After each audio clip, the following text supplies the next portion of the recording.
Okay, in this video, I've actually set this network up, and I want to show you exactly what happens as we send IP packets from host A over here to host B. And so what we're expecting here is that when host A sends this packet, the source MAC address is going to match the MAC address of host A, and the source IP address is going to be this 9.2, and so that's going to match the IP address of host A. The destination IP is going to be the 20.2 over here of host B, but the destination MAC address is actually going to be the MAC address of the San Francisco router right here, because again, the Ethernet frame is just going from host A to the router, and then the IP packet is going end to end.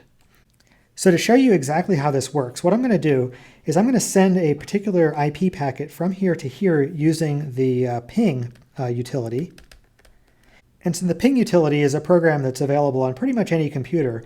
And what it does is it lets you send a ping to a particular IP address. So you might say ping 192.168.20.2. And what it'll do is it'll send an IP packet with ICMP, which is the Internet Control Message Protocol echo. So it'll send an ICMP echo, which is just a particular protocol within IP.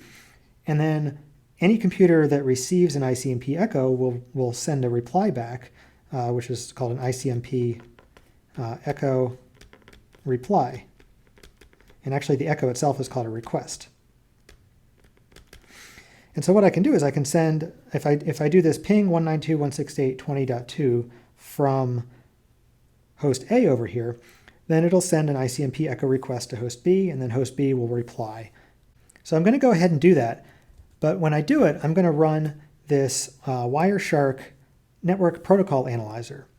And this is actually a free program that's available on, I think, pretty much any operating system. And I highly recommend that you go ahead and find this and download it. It's a free program.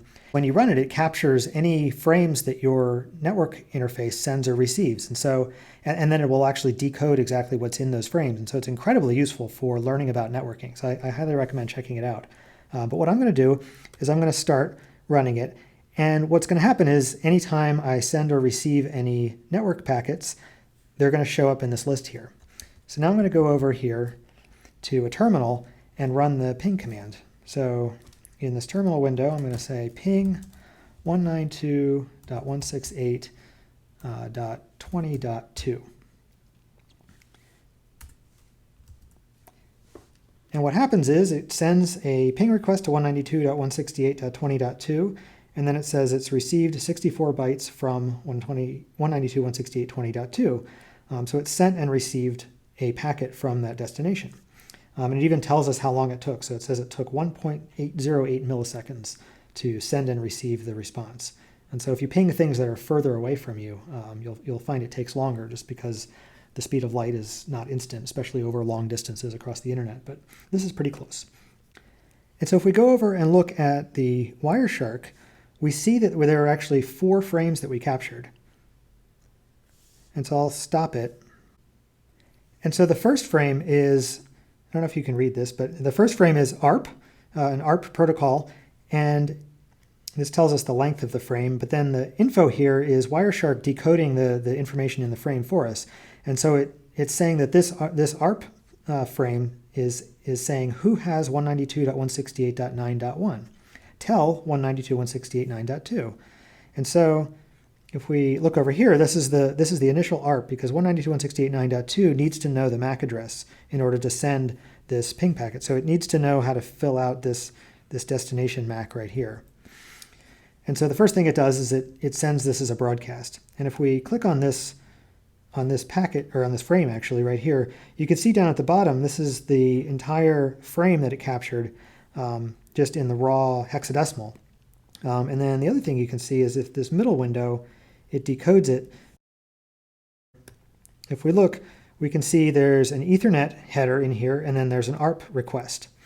And so if we look at the Ethernet header, it highlights just the Ethernet header part. And so we can see the first 6 bytes are the destination address. In this case, it's all Fs because this ARP request is being broadcast. Because computer A over here doesn't know where, who has this 192.168.9.1 address, so it sends a broadcast to everybody on the Ethernet network. So the destination is a broadcast.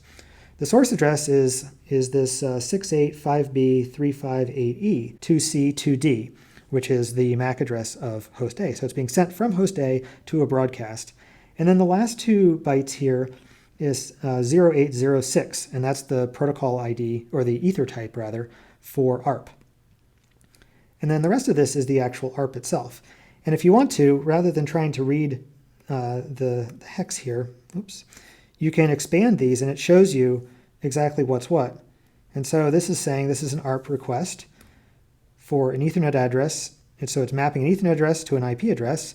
The Ethernet address is 6 bytes long. The IP address is 4 bytes long. And this is a request. And the sender is this MAC address, the 685B, blah, blah, blah, this guy. The sender IP address is 9.2, so that's this guy. The target IP address is 9.1, that's what it's looking for, and then the target MAC address is all zeros because it doesn't know yet. But now if we look at the reply, here we have the reply, and this is from the sender now is AE95, so the sender is now the San Francisco router down here. So the sender is that, the sender's IP address is 9.1, and then the target MAC address and target IP are back up to A because the reply is going back from the San Francisco router to host A here.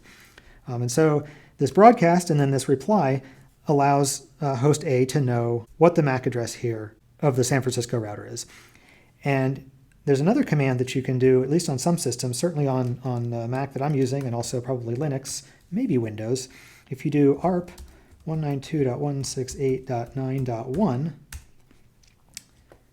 then it'll actually tell us that it's learned that the 192.168.9.1 is at this particular MAC address. So that's just sort of a way to see that your computer has learned that MAC address. But anyway, back to the capture here. So once we have that ARP, now we can send the actual IP. So here you can see we're sending an IP packet, and now the source is 192.168.9.2 with a destination of 192.168.20.2. And so that's actually going from 9.2 to 20.2. So that third packet that we see here is going end to end. So here this third one is going end to end.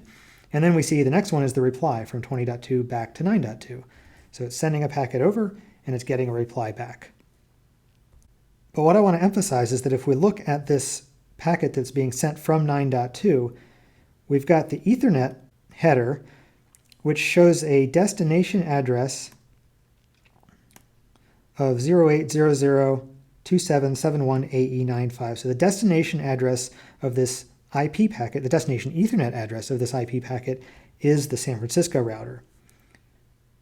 The destination IP address, so if we look inside the IP header, scroll down here to see the destination IP address is 192.168.20.2. And so that's what we're showing right here. So 20.2 is the destination IP, but the MAC address destination is the San Francisco router. And then it's up to the San Francisco router to take that IP packet from within the Ethernet frame and forward it on to Denver. Denver is then going to forward it on to New York City. And then the New York City router is actually going to do the same thing. It's going to do an ARP request to see who has 20.2 over here. And then once it has the ARP reply, then it can go ahead and put the Ethernet, the correct Ethernet header on that IP packet and forward it out this Ethernet so that computer B gets it. And all of that is happening in order for us to get that reply.